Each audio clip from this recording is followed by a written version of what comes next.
ಟೆನೆಂಟ್ಗಳಿರ್ತಾರೆ ನೋಡಿ, ಬಾಡಿಗೆ ಮನೆಯವರು. ಆ ಬಾಡಿಗೆ ಮನೆಯವ್ರನ್ನ ಕೇಳಿ, ಈ ಮನೆ ನೀವಾ ಅಂದ್ರೆ ಅಲ್ಲ ಅಂತ. ಹೋಗ್ಲಿ, ಮನೆಗೆ ಓನರ್ ನೀವಾ? ಅಲ್ಲ ಅಂತ. ಓನರ್ ಮೇಲಿದ್ದಾನೆ. ಮನೆ ರಾ ಮೆಟೀರಿಯಲ್ ಆಗಿರೋದು.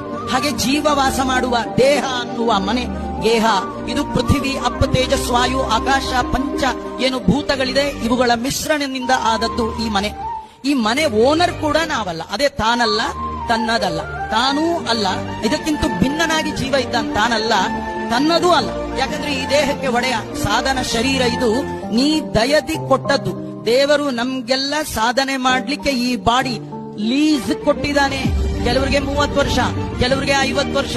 ಗೌರ್ಮೆಂಟ್ ಅಲ್ಲೆಲ್ಲ 99 ಇಯರ್ಸ್ ಲೀಸ್ ಕೊಡುವ ಹಾಗೆ, ಕೆಲವರಿಗೆ 70, ಕೆಲವರಿಗೆ 60. ಯಾವಾಗ ಸಾಯ್ತೀವಿ ನಮ್ ಲೀಸ್ ಪೀರಿಯಡ್ ಮುಗೀತು. ಅಷ್ಟೊಳಗೆ ಏನ್ ಸಾಧನೆ ಮಾಡಿದ್ರಿ, ಇಲ್ದಿದ್ರೆ ಇಲ್ಲ. ಹಾಗಾದ್ರೆ ನಮ್ ದೇಹದ ಬಗ್ಗೆ ಹೀಗೆ ತಿಳ್ಕೊಳ್ಬೇಕು. ದೇವರು ಅಜೋಪಿ, ಅವನಿಗೆ ಹುಟ್ಟಿಲ್ಲ ಅವನು.